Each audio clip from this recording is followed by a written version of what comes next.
야훼를 의지하는 자는 시온산이 흔들리지 아니하고 영원히 있음 같도다. 산들이 예루살렘을 두름과 같이 야훼께서 그의 백성을 지금부터 영원까지 두르시리로다.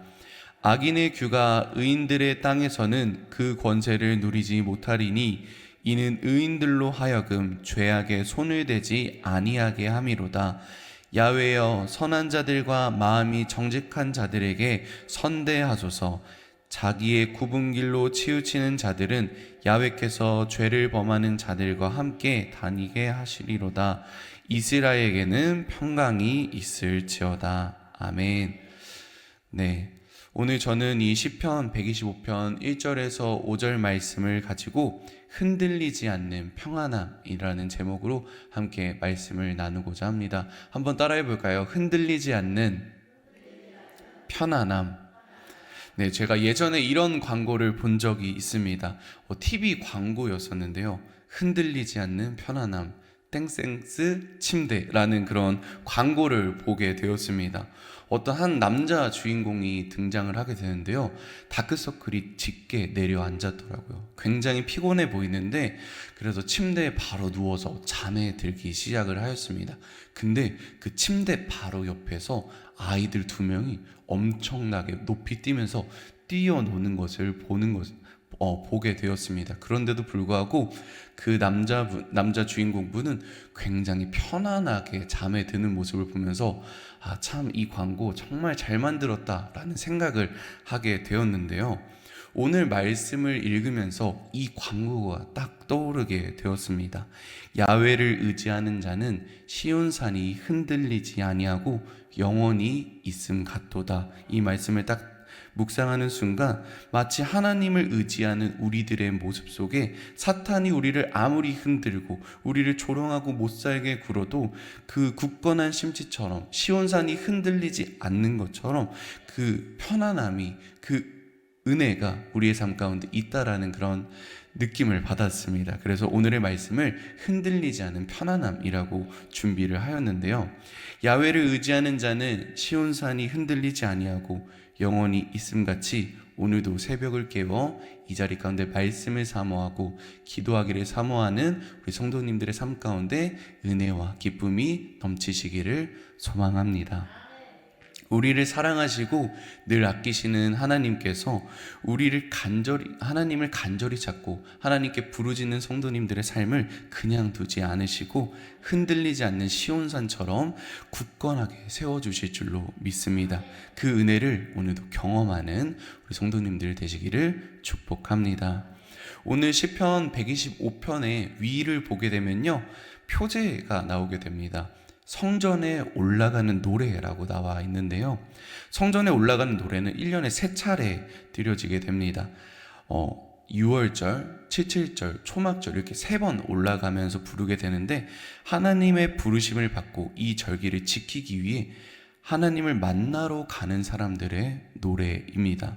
과연 주님을 노래하는 자들의 마음은 어떤 마음이었는지, 그리고 오늘의 제목처럼 흔들리지 않은 편안함이 있었는지 함께 오늘의 말씀을 통해서 살펴보기를 소망합니다. 1절입니다. 야훼를 의지하는 자는 시온산이 흔들리지 아니하고 영원히 있음 같도다.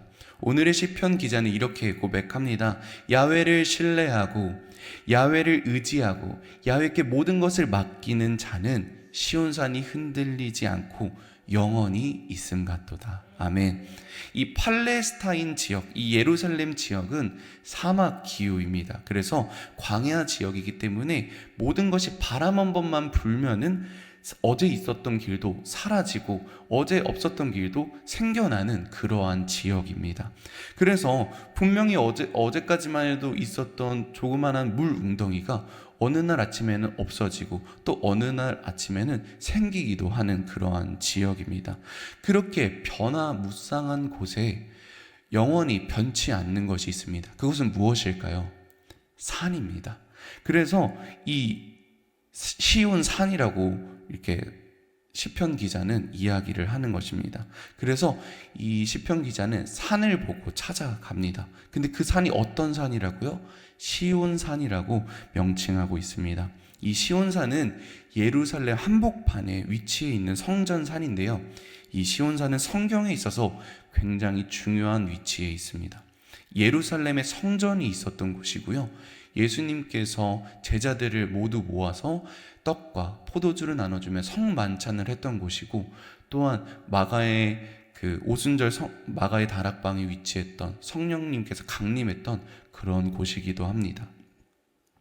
2절에 산들이 예루살렘을 두름과 같이 야훼께서 그의 백성을 지금부터 영원까지 두르시리로다 라고 나와 있습니다. 이 시온 산은요, 팔레스타인 예루살렘 지역에서 높지 않은 산입니다. 그곳에 도착해 보면은 그냥 평범한 언덕처럼 보여질 수가 있습니다. 그런데 왜 산이라고 불려지냐면요, 그 지역 자체가 굉장히 높기 때문입니다. 그렇다면 그 산을 둘러싸고 있는 더욱더 높은 산이 있는데도 불구하고 왜 시온산을 굳건히 영원히 흔들리지 않는 산이라고 표현을 한 것일까요? 그것은 바로 이 시온산이 하나님을 예배하는 산이기 때문입니다. 하나님을 예배하는 성전이 그 산에 있기 때문입니다. 하나님께서 그곳에 임재하시겠다고 선언하셨기 때문입니다. 그 시온산은 흔들리지 아니하고 영원히 있는 산의 상징이 된 것입니다. 지금 현재 예수님을 믿고 살아가는 우리의 삶도 이와 마찬가지라고 생각을 합니다. 우리의 삶은 굉장히 많이 흔들립니다. 많은 고난과 유혹과 역경 속에서 우리는 굉장히 많이 흔들리는데도, 그럼에도 불구하고 하나님께서는 우리를 의롭다 하시고 우리를 자녀 삼아 주시고 우리를 백성 삼아 주십니다. 그것은 우리가 무언가를 잘 살았기 때문에, 무언가를 이루었기 때문에 우리를 의롭다, 우리를 자녀 삼아 주신 것이 아니라 하나님께서 우리를 사랑하시고 있는 그대로 자체를 소중하게 여기시고 의롭다 칭하셨기 때문에 우리가 의로워질 수가 있는 것입니다. 그래서 우리가 정말 이 하나님의 은혜를, 이 예수님의 은혜를 늘 마음 가운데 품으며 살아갈 수 있는 성도님들 되시기를 소망합니다. 야훼를 의지하는 자, 여기서 의지하다라는 것은요, 다른 것에 몸을 기대다라는 뜻도 가지고 있는데요, 또 하나의 뜻은 나의 몸뿐만이 아니라 마음을 기댄다, 마음을 기대어 도움을 받는다라는 뜻을 가지고 있습니다. 이 세상을 살아가고 있는 우리의 모습은 정말 쉽지가 않습니다. 직장에서 받는 스트레스, 또한 가정에서 받는 스트레스, 그리고 자녀가 주는 스트레스, 굉장히 많은 스트레스 속에서, 고난과 역경 속에서 살아가고 있는데요, 우리는 이 무너지고 흔들리고 또 넘어지는 것입니다. 그러한 우리에게 시편 기자는 이렇게 흔들리지 않는 편안함을 소개합니다. 하나님을 의지하는 자는 시온산이 흔들리지 아니하고 영원히 있음 같도다. 산들이 예루살렘을 두름과 같이 야훼께서 그의 백성을 지금부터 영원까지 두르시리로다. 이 말씀을 우리가 기억하기를 소망합니다. 제가 얼마 전에 이 책을 선물 받았습니다. 이 책의 제목이 데이비드 브레이너드의 생애와 일기라는 책인데요, 이 데이비드 브레이너드 선교사는 북아메리카 인디언 선교의 개척자입니다. 이 브레이너드는 14살의 어린 나이에 부모님을 여의게 됩니다. 그래서 많은 우울감 속에 세상을 살아가다가 어느 날 동네에 퍼진 치명적인 그 전염병을 통해 죽을 위기에 빠지게 됩니다. 그 시기를 겪게 되면서 하나님을 더욱더 의지하고 하나님의 은혜를 깨닫게 되었습니다. 그래서 이 브레이너드는 나는 하나님만 온전히 바라보면서 하나님만 온전히 따르면서 살아야겠구나라는 생각을 하고 이 일기를 짓게 된 것입니다. 근데 이 하나님을 의지하는 자가 얼마나 단단하고 얼마나 굳건하게 살아가는지를 이 책을 통해서 깨닫게 되었는데요, 제가 이 브레이너드 선교사님의 일기를 읽어보니까 이 선교사님이 얼마나 많은 시간을 하나님을 의지하였는지 세세하게 나오게 됩니다. 제가 이 한 부분을 읽어드리도록 하겠습니다. 1742년 6월 30일 오늘 하루를 홀로 숲속에서 금식과 기도로 보냈는데 정말 끔찍스러운 영혼의 갈등을 겪었다. 나 자신이 너무도 추하게 여겨져서 내가 사울의 손에 멸망할 것이다 라는 말이 튀어나올 지경이었다. 거의 종일을 쉬지 않고 기도를 하며 보냈다. 하루를 영혼의 쓰라림으로 보냈다. 그리고 7월 3일입니다. 내 심령은 축 처지는 것 같았다. 내게는 하나님 밖에는 피난처가 없었다. 어느 때나 그에게 나아갈 수 있고 그에게서 즉각적인 도우심을 얻을 수 있으니 그의 이름을 찬양하리로다. 이런 식으로 날짜별로 쓰여진 그 일기를 볼 수가 있었습니다. 저는 처음에 하나님을 전적으로 의지하고 하나님께 온전히 삶을 맡긴 삶은 굉장히 편안할 줄 알았습니다. 하지만 이 책을 읽으면서 매일매일 자신과 싸워가고 매일매일 자신의 육신과 싸워가는 이 모습을 보면서, 이 절절한 고백을 보면서 굉장한 깨달음을 얻었습니다. 매일매일 기도를 하면서 생활하면서 사는 그 삶 가운데 분명히 역경이 없고 힘듦이 없을 것이라 생각했었는데 하루하루를 처절하게 살아가더라고요. 그리고 육신에서 오는 그 연약함 때문에 오는 그 좌절감 때문에 눈물 흘리며 하루를 싸워가는 모습을 볼 수가 있습니다. 하지만 이 데이비드 브레이너드 선교사님은 그러한 상황 가운데 하나님을 붙잡는 모습을 볼 수가 있습니다. 그러면 신기하게 마음 가운데 평안이 생기고 이 힘든 시기를 이겨나가는 것을 볼 수가 있었습니다.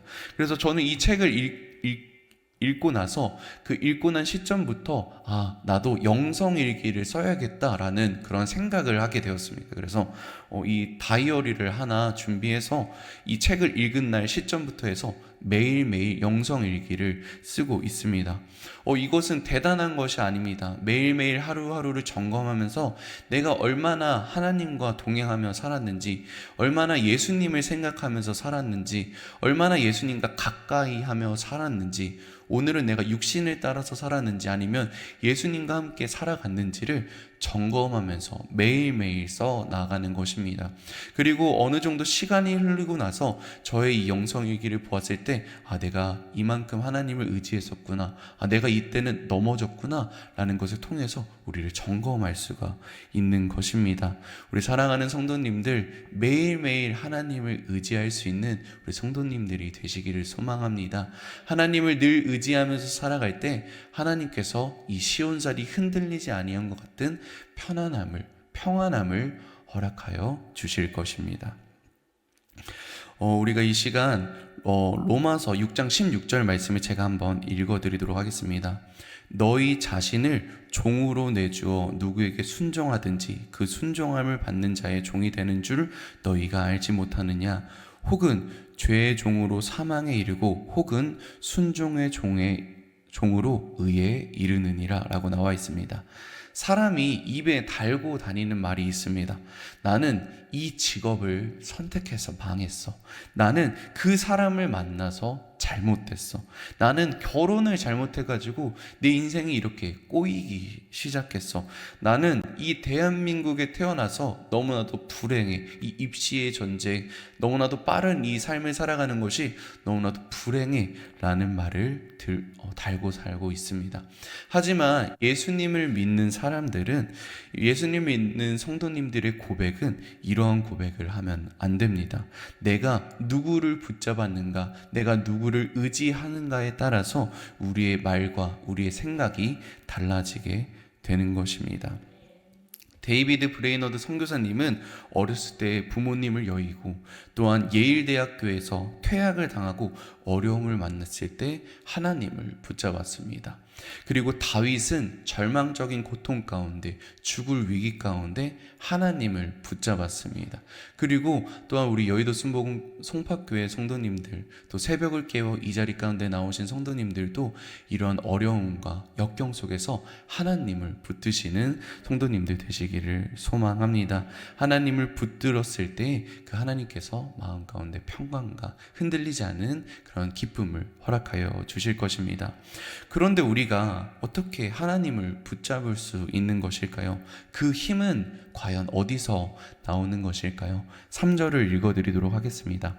악인의 규가 의인들의 땅에서는 그 권세를 누리지 못하리니 이는 의인들로 하여금 죄악에 손을 대지 아니하게 함이로다.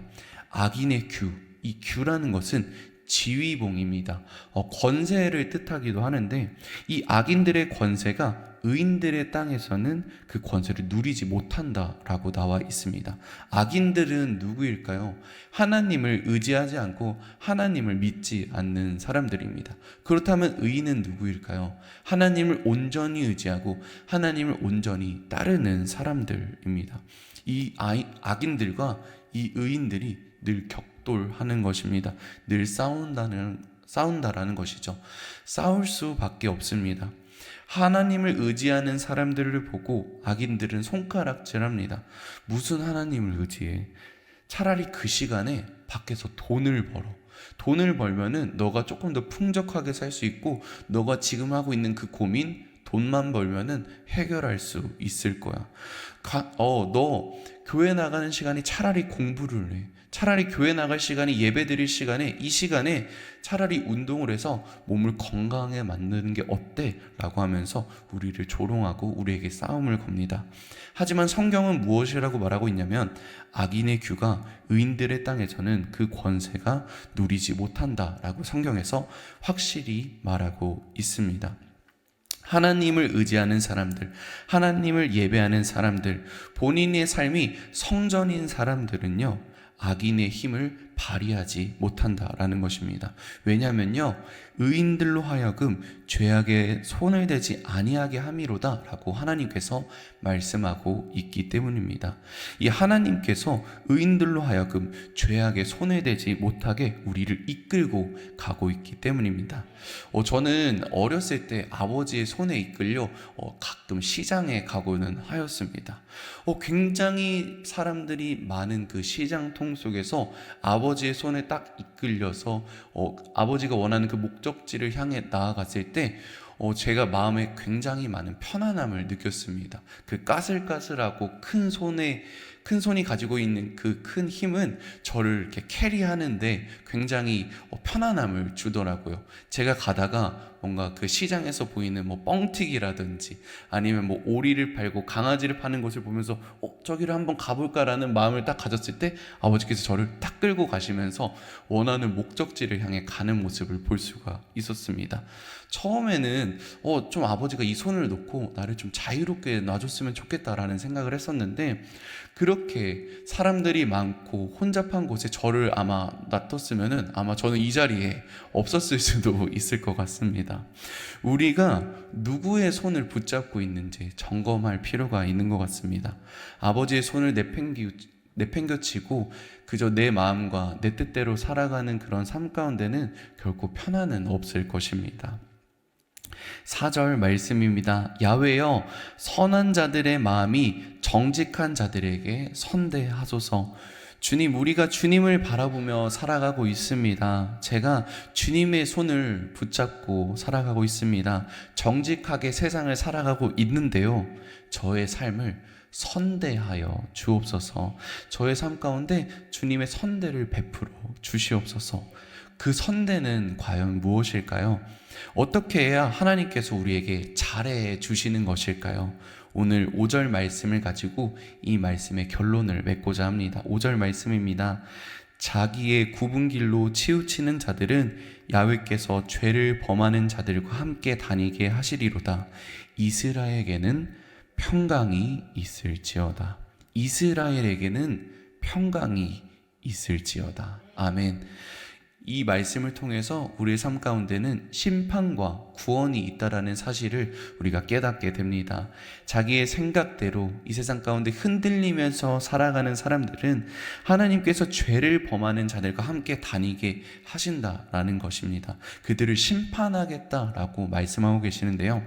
하지만 하나님을 의지하고 하나님을 믿고 따라가는 사람들에게 무엇을 주신다고요? 이스라엘에게는 평강을 주신다라고 말씀하고 있습니다. 이 마음 가운데 평강을 허락하여 주십니다. 우리가 이 세상 가운데 살아갈 때 악인들의 손가락질, 세상이 주는 핍박과 역경 속에서 이 세상을 살아갈 수 있는 이유는 하나님께서 주시는 흔들리지 않은 편안함, 평강이 있기 때문입니다. 오늘도 그 평강을 사모하였기 때문에, 그 은혜를 사모하였기 때문에 이 새벽을 깨워 이 자리 가운데 나오신 우리 성도님들의 삶 가운데 늘 이 흔들리지 않는 평강이 있기를 소망합니다. 오늘도 하나님의 손을 의지하며 살아가는 성도님들의 삶 가운데 이 평강이 있기를 축복합니다. 기도합니다. 사랑과 은혜가 풍성하신 주님, 고맙고 감사를 올려드립니다. 오늘도 이 시편 125편의 말씀을 통하여 하나님을 의지하며 야훼를 의지하며 살아가는 사람들에게 흔들리지 않는 이 시온산처럼 영원히 있으리로다 말씀하셨습니다. 이것이 흔들리지 않는 이유는 하나님께서 이 이스라엘 백성들에게, 하나님을 의지하고 하나님을 따르는 백성들에게 평강을 허락하셨기 때문입니다. 오늘도 이 평강을 사모하여 살아가는 우리 성도님들의 삶 가운데 오늘 하루를 살아갈 수 있는 힘을 공급하여 주시옵고, 어디를 가든 하나님의 그 말씀을 전하며 하나님의 사랑을 전달할 수 있는 전달자로서 우리를 사용하여 주시옵소서. 우리의 생각과 우리의 뜻대로 살아가는 것이 아닌 하나님을 온전히 바라보며 살아가기를 소망합니다. 그렇게 하나님을 바라보며 살아갈 때 우리의 마음 가운데 주시는 그 은혜와 평강을 우리가 온전히 누릴 수 있게 도와 주시옵소서. 주님, 또한 정성껏 준비한 예물을 하나님께 올려드렸습니다. 이 드려진 예물을 주님께서 기억하여 주시고, 이 드려진 예물이 쓰여지는 곳곳마다 굶어가는 자들을 먹이고 죽어가는 자들을 살리고 하나님의 사랑을 온전히 전하는데 귀하게 사용받을 수 있게 도와주시옵소서. 또한 이 손길들을 기억하여 주셔서 이 자들이 어디를 가든지 무엇을 하든지 무엇을 먹든지 주님의 영광 가운데 거할 수 있게 도와주시옵소서. 주님, 오늘 하루를 살아갈 때 하나님의 은혜가 필요합니다. 세상 가운데 살아갈 때 우리가 흔들리고 넘어지고 무너질지라도 우리가 의지할 수 있는 분은 하나님뿐이라는 것을 우리가 온전히 깨닫고 우리 하나님만을 온전히 바라보며 살아갈 수 있게 도와주시옵소서. 그때에 우리의 마음 가운데 흔들리지 않은 편안함, 그 평강을 허락해 주실 줄로 믿습니다. 오늘도 그 평강을 사모합니다. 우리가 오늘도 주님을 바라봅니다. 이 시간 가운데 주님께서 함께하여 주시옵고 성령의 충만한 가운데 임하여 주시옵소서. 이 모든 말씀 우리를 사랑하시는 예수님의 이름으로 기도드립니다. 아멘.